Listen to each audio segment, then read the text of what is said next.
This is the Situation Room, the only way to start your day. Discuss lots. and looking into just how they essentially shape future. Why it's important for us to have these conversations most times is because we pontificate a lot, right? We talk, we glaring, and we saying we politicize things. But when we look into the nitty-gritty of what things mean in terms of governance, sometimes we don't really know. So important for us to talk about these things and what they actually mean. We'll get into that in just a bit, but Dennis wants to welcome you. Yes, we are in Sierra Leone. Okay. Do you know their currency? It's called a leon. Yes, I know the Leon. I've actually spent it before. Sounds really nice, man. Leon, Kenya shillings. I'm just saying, it's a country that it is a country that is rich in diamonds, gold, bauxite, rutile, which is a titanium ore. So iPhone, manenos, titanium, and just saying. You know, coffee, cocoa, and fish. But let's go to the proverb. A single bangle does not jingle. How would you interpret that? I'm reminded of a Bible verse that talks about a cord of three strands cannot be broken. So this is about one bangle being like one person cannot be able to do much, but if they join hands with other people of the same interest or who are probably of the same strengths or different strengths, but they join hands, they're able to achieve more. And I think it speaks to the ability to cause an impact, that you could cause an impact on your own, but when you have plenty of support from people with effort and access, then you'll be able to cause even higher impact. Yeah. Reminds me of a country called Tanzania. Oh, okay. You've heard of that place? For a very long time, Awana Tundu Lissu has been fighting alone. But when the people decided, look at the impact. The bangles started jingling. The bangles started jingling. Yes. There it is. And there is it in fine form. All right. Let's look into this a little bit, shall we? The bill is being sponsored in the Senate. This particular bill is the County Oversight Bill 2025. It's being sponsored in the Senate by Ledama Olekina, who is the Narok senator. He aims to create a statutory framework for enhanced oversight over county governments. So the job that they have been doing already, they want to essentially ramp it up a bit and say, we need to do better. Basically using this bill to admit that they can do better with what they have. However, they need a little bit more to do this. And they're saying in response to concerns around devolved governance, issues of accountability, irregularities in county spending, fragmented bank accounts, lack of transparency in use of public funds at county level. So they've seen that these are the issues and they need an enhanced framework to essentially be able to deliver on the oversight role. So they've accepted that there are issues. Yes. So it emerges in a wider context of reforms over other related bills. There has been the county government laws. There have been, of course, the Constitution of Kenya Amendment Bill 2025 proposes changes to oversight, legislative, budgetary, and institutional architecture of counties. So what are some of the key provisions here before we now go into this conversation? It wants to give the Senate direct oversight over county government's revenue allocation, use, and management. You spend, we ask, you have to answer. They want to provide mechanisms for senators to interrogate county expenditure. We should be able to ask you, you got 500 million shillings, what did you do with it? And you then must be compelled to answer. They want to monitor county bank accounts. Remember how we are told that one county has 287 accounts, kind of thing. And they want to be able to audit county performance. What have you've said you've done? Let's have a look at truly if you've done it. They also want to strengthen public participation and ensure that counties comply with constitutional and statutory obligations. And finally, align county oversight with national frameworks for public finance, possibly tying into reforms around county public finance laws. So they want to ramp up the thing. But in order to do that, they've said, you know what, we want Senate offices in each county. And we need some money to then be able to do this. What are your thoughts about this bill? Sounds like it makes sense to me that they want to enhance their role. I think my first thoughts that are that on the surface, it makes a lot of sense. It makes a lot of sense because we definitely know that there was a bit of regulation that needed to happen on county spending, but number two, oversight was not happening as well as it should have. One of the situations that Senate has found itself in is the fact that they can only oversight expenditure after it has happened. So by the time they're asking questions about things that have already happened. If there are fictitious bank accounts or too many bank accounts, it's something they're discovering after expenditure has happened. And I've also noted that the bill itself also makes provisions about standards of construction of public participation facilities. Basically the costing of that kind of infrastructure. And one of the things I'm thinking of is the fact that if you go to different counties, what they call a hall may not necessarily be a uniform facility, even though it is funded by the same government. And so for me, in terms of that, I think there's a way this bill may actually come out to assist in transforming the decisions of the county executive committees on what then is infrastructure for public participation. How is it supposed to look? What do they need in that space so that they can determine that public participation is actually guaranteed? But it will also provide an opportunity for the Senate to have oversight. I do not know, though, why the Senate would like to exercise oversight over every transaction, every expenditure from the county, and therefore demand to have an office on the ground. The oversight role of the Senate is actually a policy oversight role, and to defend the interests of the county when it comes to allocation of funds, as provided in subsection 3 of Article 96. Why they would want to be on the ground to start monitoring the expenditure of those funds and add on to the already existing bill of governance on the ground is something I'm still questioning until now. I'm just raising some of the concerns here around this bill. The bill is in consideration, rather, I beg your pardon, that in some county governors and county governments fear that the bill undermines devolved government autonomy and re-centralizes control in the Senate or national level. Do you think that would be a risk? That what we're saying is that if you need to answer back to a head principal, as it were, in this case the Senate, then do you not claw back on the gains that devolution had made in the beginning? I actually agree with the sentiments from most of the counties. I was trying to first of all just speak about what I think would be valuable out of this bill, but then I totally agree that this is taking power from the counties. Devolution was about taking power to the people. It was about ensuring that the people have more access to the decisions about funds for development that come to them, but also about how their counties are governed.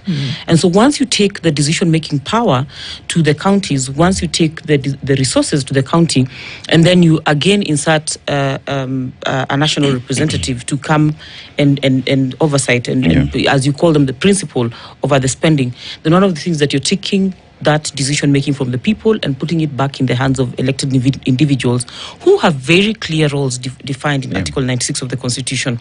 So even attempting to assert the need to be able to review expenditure, review what kind of infrastructure, I think those are decisions that should be made by the County Executive Committee in consultation with the citizens of their area. If there's any standardization that needs to be done, I think the government has other mechanisms of determining what standards, for example, of infrastructure they'd want to see in the country, whether it's a hospital, a hall, whatever it is. It's something that can be done without the senator having to be in the county, without having a budget to run an entire office, and without the senator, again, having to now intervene in every single transaction that is being done by the county. I mean, if you look at the bill as is proposed, the governors are concerned because of the overreach, because there is fear that if you just look at politics as is, many senators want to become governors. And governors are wary that if I cede power to be overseen by an individual who would be my opponent, this person might make it difficult for me to achieve. And it's a concern out there. And one would say there is also the fact that Senate already knows what they're supposed to do. If it's oversight, the Senate can do its oversight. Is this therefore an admission by the senators themselves that we have been unable to do our job? that we need assistance in a way? Let me start with the conversation about politics. And the aspect of politics I was thinking of first is the fact that the way our politics works is that if anybody is in the line of transaction, it means there are more mouths that are going to be feeding from our coffers. And so when the senator comes in, and everybody that is going to be employed in whatever that senator's office is going to be, will also be a part of the consumers from the gravy train. Yes. And so for me, just by virtue of that, before we even sort out the bad manners in our system, I think that creates a huge problem for the taxpayer. Number two is the competition. And I agree with governors when they have hesitation, because once you have this person on the ground, they can actually spend their entire lifetime fighting you, because they're monitoring every expenditure every day, and they're able to get the details of information that they will use on campaign against you, that they're going to constantly use to get the citizens to fight the projects that you're doing. And so it becomes a bit difficult for even a governor to consolidate the county and the citizens of the county around a project when the senator has already started making noise about whether that project is valuable or not. I believe also from a politics perspective, that if the senator is constantly on the ground speaking to the people, how certain are we that the senator is going to be addressing the needs of the people and not necessarily addressing their personal needs to access tenders and give them to their friends and you know, all those kinds of things. I think for a country that has understood its people, has understood the fact that we have not yet cracked the integrity question, we don't want to keep creating layers that are going to provide opportunities for mischief in our transactions. Does the county, does the Senate have a responsibility to do oversight? Yes. But oversight does not require you to be living in the county and having a full-on office so that you can be checking every day. As a matter of fact, if they were negotiating, for example, to have maybe increased budgets to be able to go and check more frequently in the course of a year before the time comes for reporting, that would be different. But when you start saying you want to sit in the county, they're basically saying fund our political campaigns free of charge, create a space for us to be sitting and consolidating our numbers, and then let's see what we're going to do around the governors. But I think we must first of all address the issue of overreach, but most importantly note where the mischief is hidden, because there's definitely something that they're up to with this. Because you see, we talk about the public participation question in the county. That is, This is the Situation Room, the only way to start your day.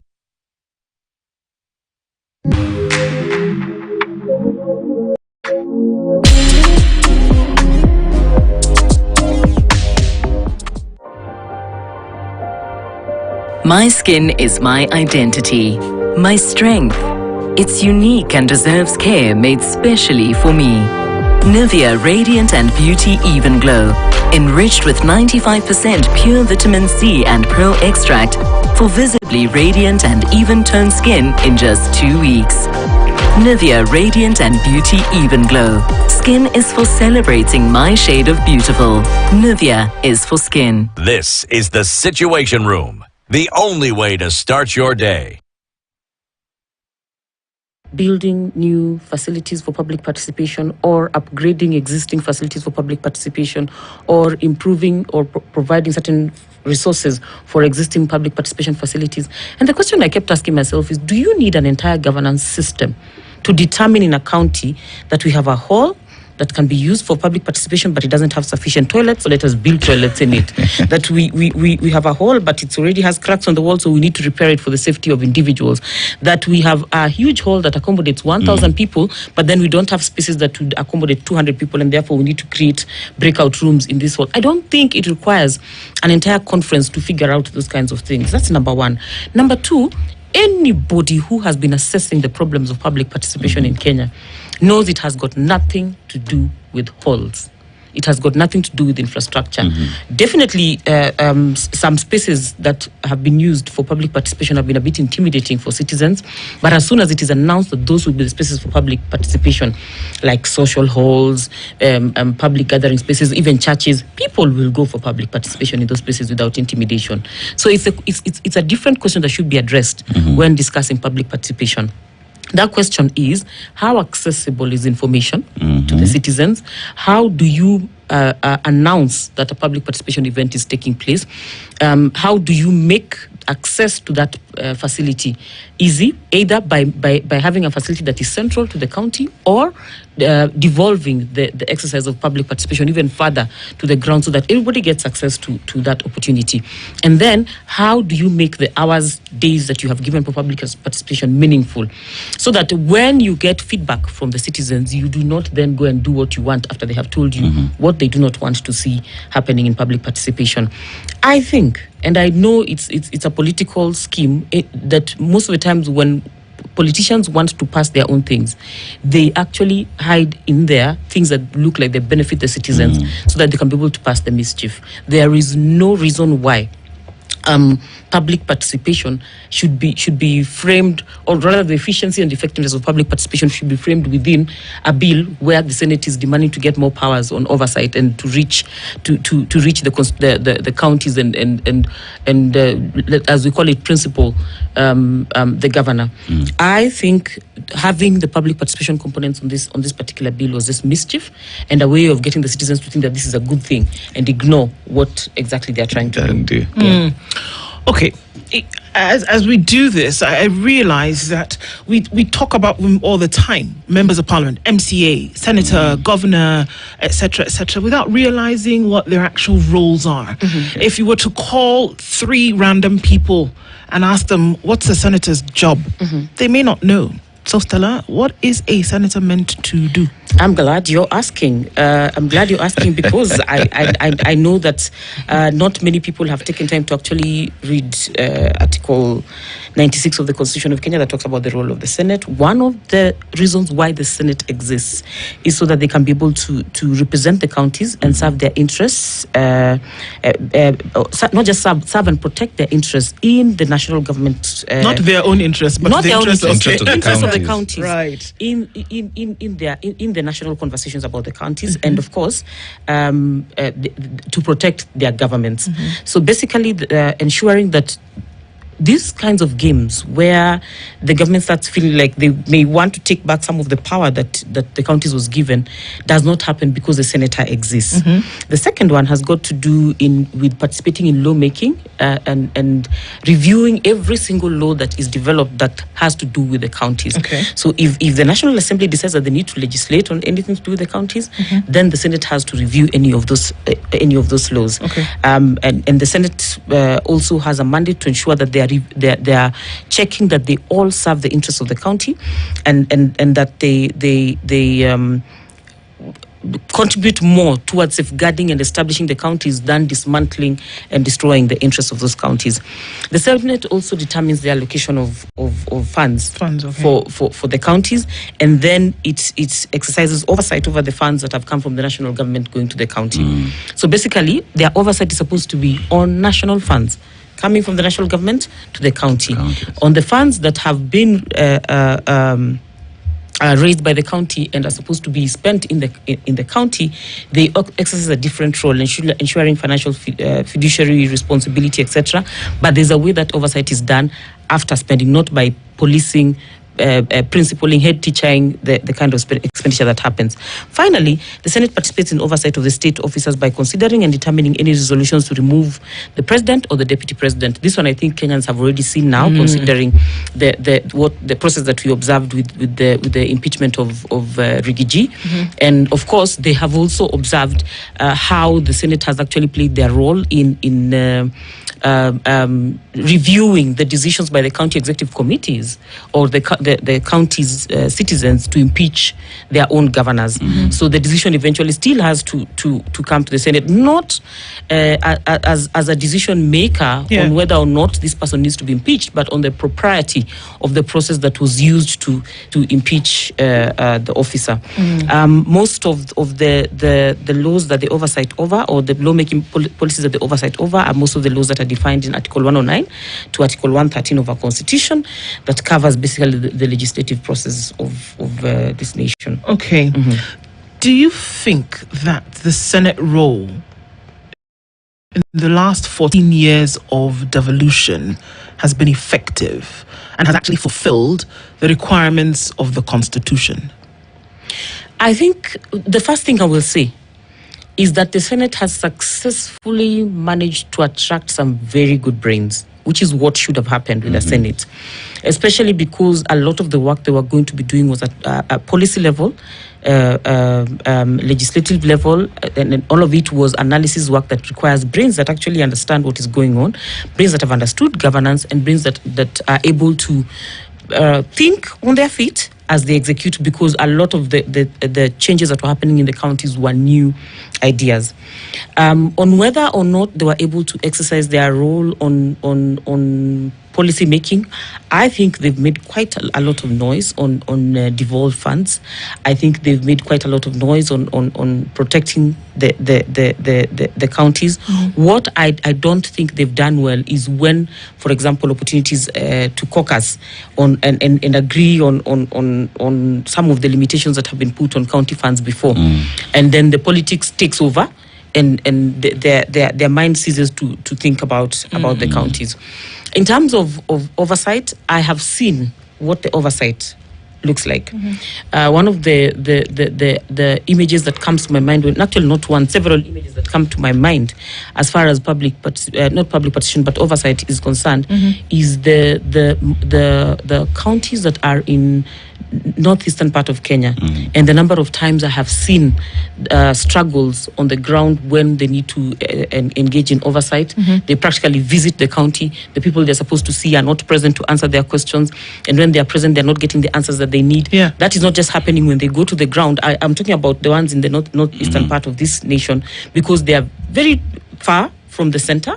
And of course, when the further the senator goes, the more the per diems and all those, so the more the expenditure.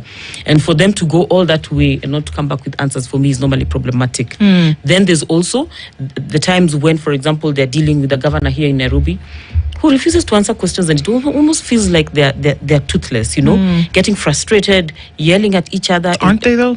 Because and I can bounce off of that, because said governor would not show up for Senate proceedings under the at the committee level and pay the fine.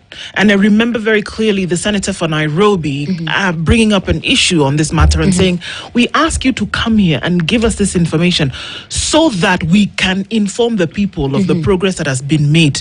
You don't come and all you do is pay a fine, which is easy for you. It's 500,000 bob, flash in the pan for you, not an issue. So they ask, but they're frustrated. How do you safeguard against things like that? Because a governor may come pay a fine because they failed to appear, and if they pay the fine, you're left without the answers. Still, legislation sometimes can enable bad manners.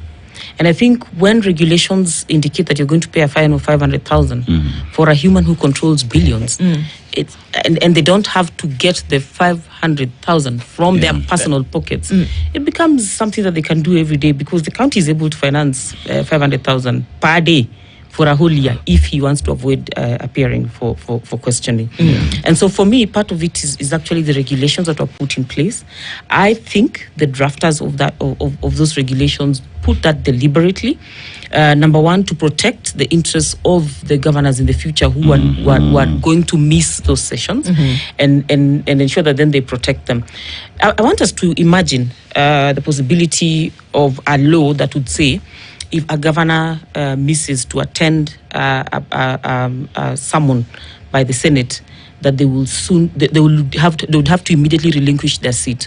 Do you think there's any governor who would miss to attend those sessions? No. We have made the laws very permissive, and so it becomes easy for them to actually try to avoid sessions where they have difficult questions to answer, or for them to actually create mischief around their participation in these spaces. The other thing that I have observed around this public participation is that some individuals who appear before the Senate think they are larger than life. And so even how they answer questions to the Senate, even how they speak to them, and mostly how they feel that they're larger than life is because outside of the National Assembly and the Senate, they have power to influence the executive. And so when they get into that space, they really don't care whether they're answering the questions as the citizens need them to respond. They really don't care whether they're providing information. As far as they're concerned, they are more interested in playing games. Do the Senate rules allow for that kind of mischief to be addressed within the timeframes that are normally provided?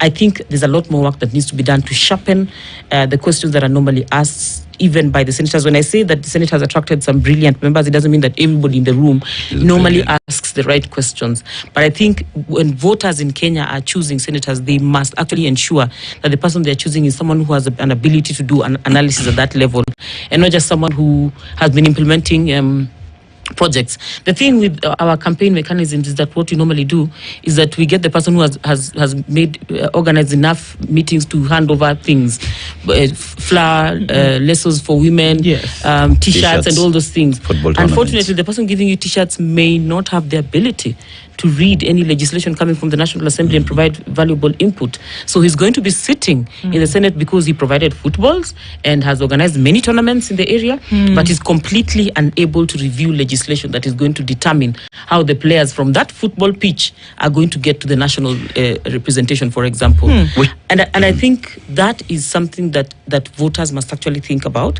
in order to make the Senate efficient. Have they tried in all ways possible to influence the decisions of the national government concerning the counties and to ensure that at least the county governments are protected? I think they've done the best that they could. I also noticed that they had a hangover of the previous system, especially because most of them were MPs before they became senators. And so they were used to having an envelope in the name of CDF. Then all of a sudden they arrive there and CDF is not available, and they're not sure they want to continue operating without a budget. And most of them are not comfortable with a job that will require them to be seated in Nairobi for a long period of time, walking into the assembly and actually just focusing on lawmaking processes and legislation. And so for me, I think dealing with that hangover, accepting that once you're in the Senate, your role is fundamentally different from the role of the MP and the role of the governor, and steering clear of trying to manipulate or control the county government like puppets is something that really must be discussed. I reckon that we all know what we need to do. You know, because if we just sat down to read the law, everything is clear. Even when it comes to dealing with the oversight of the counties, I'd say 14 years of devolution in the country today, we know how each country has been operating. We have history that will determine how we look at each and every county moving forward. So it is just that the crop of, I'd say, those who are in the Senate today do not want to do the difficult job of looking at, say, Nairobi County. How many governors have we had? How did they operate? What was their problems? And how do we seal the loopholes? If you do that for all the 47 counties, then you have a blueprint on what it is you need to do. It is just that people want to go the easy way, cut shortcuts, get to the end tape and say, I did my job. But the purpose of a senator, one would say, is greater, because remember, you are representing an entire county. How then are we having a discussion with, say, senators at having the MCAs as their best friends who feed them with information, hence making them know how well my county is doing and how best I can approach these issues. You know, you talk about Nairobi, and Nairobi's governor is not showing up. How is the senator communicating with the MCAs to ensure that oversight essentially starts from the county assembly, so that by the time it gets to the Senate, some tough job already had happened at the county assembly? We're not having all these discussions. We want to come with a new legislation that will make it easier for us to have a beautiful corner office somewhere with employees, so that we can walk in as we wish, so that our presence is felt at the county. One would say it is not really about Mwananchi. It's about how we will cut deals. The only thing about Mwananchi in that whole affair is the number of chairs that we will put outside for Mwananchi to queue on. But majority of it has got to do with self-preservation and ensuring that the self-preservation is at the cost of the taxpayer. As you're speaking about, for example, the senator engaging with the MCAs, you do realize that our country invested a lot of funds in enabling the technology for participation online, and it is during the year of the pandemic. When you see the amounts of money we invested in those facilities, then you would know that a senator does not need to go to the county to meet the MCAs. They can have a Zoom meeting, have a conversation about one project or the other. Zoom meetings can be held anywhere. I don't think that all the MCAs are busy all the time, and so they don't have an opportunity to be able to have a Zoom meeting. Phone conversations. I think you've heard the Nairobi senator saying severally that he speaks to the representatives of ODM all over the country on the phone, and he knows them. Having a conversation with them alone determines that he is informed about what is happening on the ground, and he keeps on speaking about what is happening to them, and he has never been contradicted by most of the members of the party. So if you're able to make phone calls and get information from the people, what is so difficult in reaching out to the MCAs and saying, I want to have a conversation about the construction of this road? What is the progress so far? Yeah. Who received Who's the contractor? Who's the contractor? How much is being spent on it? How far is the work, And working with them to even agree on what the standards are of performance, so that at that point, anytime when you come back and you're checking and this is not working, then you're able to reach out to the governor and say, maybe we need to check what's going on with this before it causes us trouble as a county with the Senate. But apart from, and that's what I'm saying, the relationship is supposed to be complementary. It's not that the senator is a policeman watching over the governor and making sure that the governor gets 2 canes every time something goes wrong. It's actually the ability to actually sit down with the governor and get the governor to understand that we are not supposed to be having these kinds of loopholes in our spending. Let us agree that as a county we are going to fulfill these requirements that are already in law. And if you didn't know, this is what this law says about this. Isn't it worrying that we should have a conversation again about let's agree to abide by the law? It sounds like something that should be very clear. This is the law, you follow the law, or you ship out. It's very clear. But that here it's almost as though we need to massage the donkey down the hill. That please follow the law, let's have a conversation, you come do this, come do the other thing. So that's one thought that perhaps we need to talk about a little bit. But then also, the part of this bill that requires senators then to have offices in each county to then come and do, to me, it's an added waste of resources. Because in the time, remember, Stella, everybody wants us to go first world. In the time in which we are operating, that you have to stand up from wherever it is that you're operating, go sit, a committee, sit physically, have a conversation and say, you had 100 million shillings. You did not spend 25 million according to a receipted requirement. That needs a sit-down meeting where then you'll have to pay this person 50,000 shillings a day for their upkeep and then fly them all around, all over the place. It seems counterproductive in terms of what we're actually in terms of what the Senate was originally established to do. On my way here, one of my biggest frustrations on that ride was thinking through the fact that we constantly have to remind people to obey the law. I mean, I was getting extremely frustrated because as I was reviewing this bill, one of the things I saw is that there's a possibility this thing may actually be challenged in court and may not even see the light of day.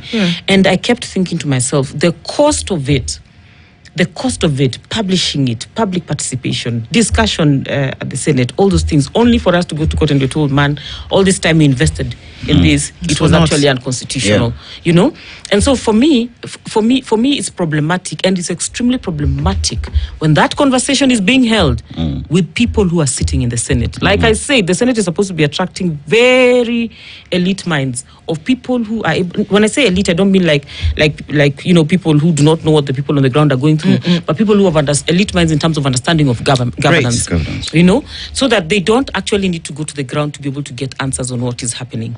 Now, having that office on the ground, how many offices did Morara Kebaso have on the ground to be able to show us the number of roads that are not completed, the number of hospitals that are not completed, the number of schools that were built and left hanging? How many offices did he need in the counties? The man was practically a single human who eventually got a few other people to operate around him, and he was just moving around the country on the day he gets an opportunity. Now, these senators, there's one for each county. So if he needs to check all the roads in the county on a day, there are people he can actually call and tell them to check. Do you know that MCAs actually want the roads in their constituencies to be paved? So if you ask the MCA to send you a picture they have of the status of the road even if he doesn't have one, he will drive to that spot and take a picture for you and send it to you so that at least you can go and defend their interest in getting that road constructed. What does a senator need an office on the ground for? Is it that these people have not realized that they have taxed Kenyans so much that there's nothing more that is left to take from Kenyans, and they need to seriously ensure that the resources available are used in a responsible way to offer governance? If you set up an office, like I was saying at the beginning of this conversation, it means you have to hire staff. It means those staff have to be on the payroll. It means those staff also have to be on the pension fund, which is very costly. It means that their daily operations have to be funded. You have mentioned sitting allowances for the meetings. It's not just sitting allowances. The cost of a government cup of tea and samosa is phenomenal. Yeah. And so the number of meetings the senator is going to be holding, especially if they're equal to the number of meetings the governor is holding, the question you must ask yourself is, why are we having those two parallel meetings? If there's one person to make consideration of what spending should be, just streamline the discussion that the governor is having about spending, ensure that the CECs are exercising their role in terms of determining how that spending is done, and then leave that assignment to them and exercise oversight at your level. Yeah. Do you want more frequent oversight? Then demand more frequent reports. Okay, so you mentioned the need to then have elite minds in the Senate specifically. And we're not talking about the bourgeois here. No. We're talking about, for lack of somebody who has gone to school and has depth of analysis. Has gone to school, has had access to our governance system for a while. They know how they should work. They have seen where it has failed before and have been able to contribute, especially if they've been able to contribute to resolving some of the areas where our governance was not working. Then those are the people you want to have in the room. So not an erstwhile politician. That's not what you're looking for. No. At the Senate. Not a sports tournament, leso unga kind of politician. People who you see on the ground giving handouts and saying, I'm going to come back and give you pads, and that's it. We're talking about people who actually understand. When you sit down with them, they are troubled by how things function, and they are constantly asking, how do we improve this? Those are the people to have in the Senate. If you observe the conversations in the Senate, I'm not trying to be rude here, you will discover that even the speaker knows the people who are going to advance the conversation. And gives them more time to speak compared to others. Don't punish your county by voting for an individual who will not be able to convince the speaker that if they stand on the floor, they're going to make progress in the conversation. Is your senator one of those people who, when he walks into that space, he's able to advance a conversation, able to make contributions that then will advance a conversation? Then that is the kind of person you're supposed to be electing to the Senate. The person you're electing to the Senate is not going to be doing cleanups on the ground. They are not going to be the ones monitoring whether or not there are enough market stalls. They are going to be ensuring that you have resources to actually make a decision to build market stalls. That's it. But then it's a decision you have to make first at the point of voting, and then at the point of monitoring what your senator is doing. If it's not serving the interests of the county, by the way, even before you recall them, you are able to call them out and demand that they represent the county better. What have you had your senator saying that is actually going against what your county needs?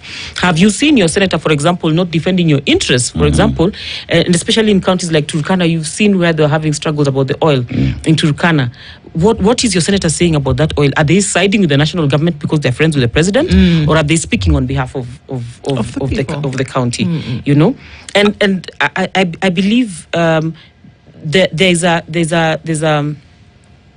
we have legislations on intergovernmental relations that provide the mechanism for intergovernmental relations at all levels. There is also no regulation preventing the senator from speaking to the governor on a daily basis if he must, to get updates on things. There are no regulations preventing the senator from speaking to the MCAs on a daily basis to know what is happening. As a matter of fact, the senator can actually make friends with the CECs so that this is not something they need to wait until the spending has been done. But they get an update of what's happening. If politicians can make friends with returning officers and buy them a cup of coffee every single month, just so that they can maintain friendship by the time the elections is coming, what is so difficult in maintaining a similar relationship with an MCA or a CEC? I mean, I reckon that we all know what we need to do. First of all, read the law, understand the law, and implement the law. Where the law is deficient in some areas, we just need to improve on the law and put in place policies that are needed. Because one would say the far-flung counties, the northeasterns, the Turkanas, where one would say, the place is far, we just need to drive there. But remember, when one Rigathi Gachagua was being impeached, we saw how that public participation happened across the country. One would say, these places do not have networks and internet and whatnot, that these people are not able to connect. How about, instead of building that office that you're talking about across the 47 counties, you focused on all these counties, put up masts to ensure that this part of the country has sufficient connectivity so that when you talk about public participation that is online, everyone, including in Turkana, the Marsabits, are able to connect and participate online. All that we need to do as a country is to come up with a policy on civic education to ensure that each and every single Kenyan is part of the conversation. But that is not what we want to do, because there is fear that mjinga kierevuka, mwerevu yu mashakani. And perhaps that is why this conversation will never be about mwananchi, but about what we want to do so that our might is seen and felt at the ground. Dennis, you remind me of this young girl, and I wish I could remember her name right now. I am so embarrassed that it's not coming, who was abducted because she found a mechanism for citizens in Jerry. Rose and Jerry.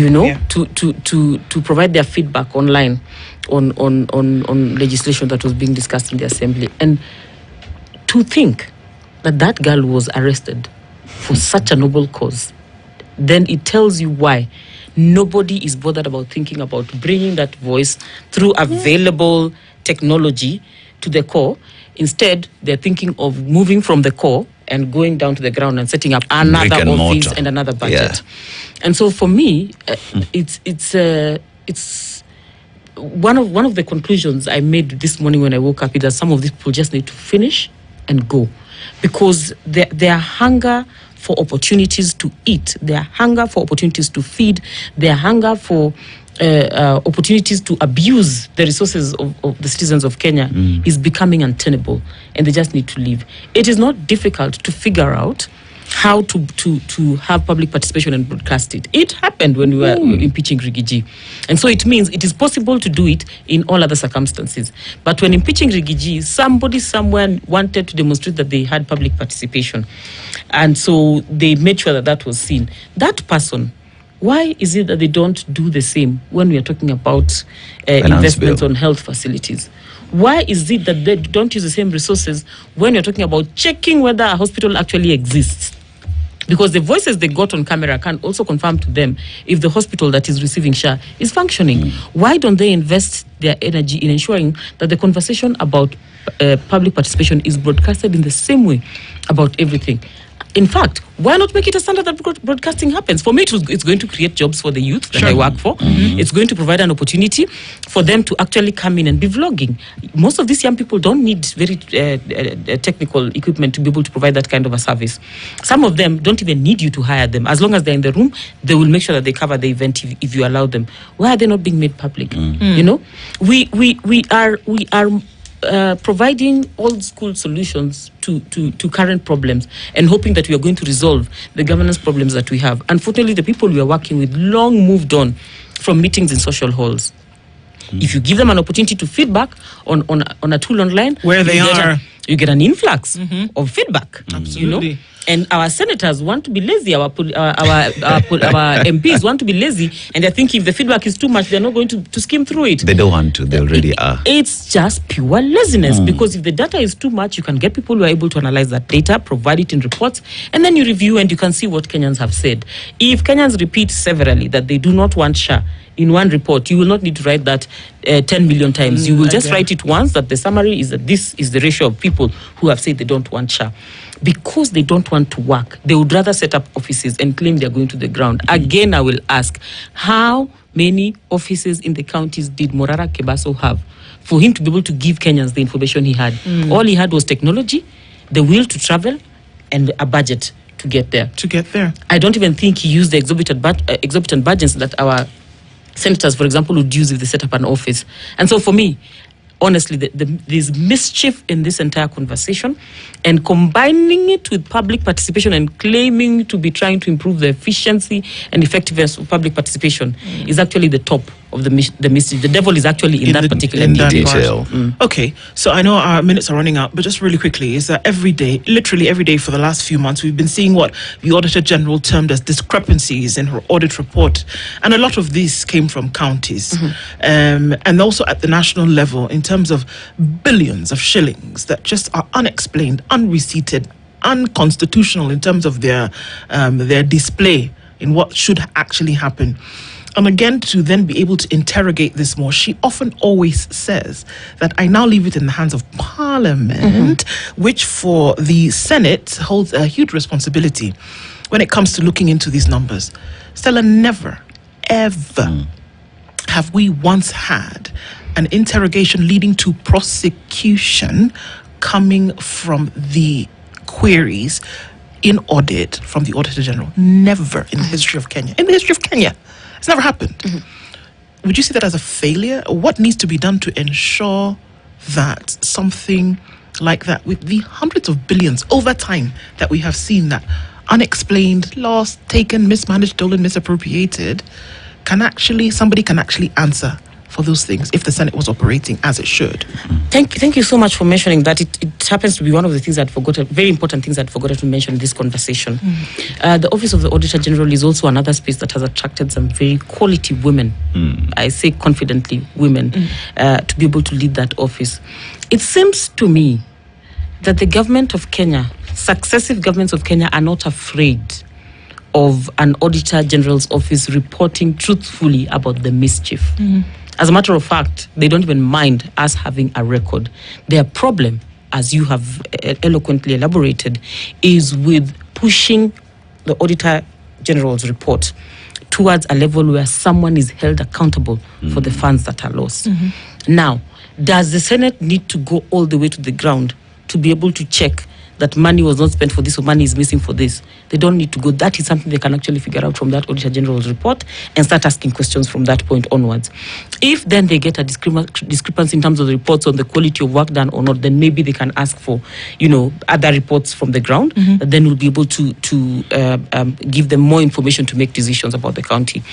The fact that nobody has ever been able to even receive any punitive action against them goes back to the question of permissiveness of our laws that I was talking about. That the laws are too permissive, number one, that they allow for that kind of an investigation to happen and for a report to sit on a table and nobody does anything about it. That's why I was saying, if you made sure that a governor missing a summon by the Senate will have to relinquish their seat immediately, they would travel from wherever they are and make sure that they attend that session. They will make sure that they're maintaining the calendar and keeping it right in front of them on the whiteboard or whatever color of board they have in their office, But because they can pay simple fines and get away with it, that is why they continue to do what they do. If the government is not afraid of quality reports from the Auditor General, but they have made sure that those reports will result in nothing, you then understand why most of these people will continue doing what they do. They will continue embezzling funds from the county, knowing that the report will be announced. Kenyans will make noise for a few days, and then it will be forgotten. Senate has a responsibility to ensure that the Auditor General's reports are implemented as far as the counties are concerned. If not for all counties, at least every senator should be questioning what will be done about their own county and be part of the process, if truly they want to play politics, be part of the process of recommending that the governor of their county is incompetent and probably should be impeached. It would be very helpful if they would have those conversations. But because there are a huge cartel of people who are serving their own interests, you will see these reports coming out, quality reports, and no action is taken. It's taken. Necessary for us to have these conversations because then the people must know. If those on the other side who are in the minority will not do their job, the people must know. Stella Agara, thank you for being here with us this morning to have this conversation. Necessary for us to keep poking this particular bear. Stella Agara, governance and security analyst, joined us this morning. It's 8:02. More conversations after this. Good morning. This is the Situation Room, the only way to start your day.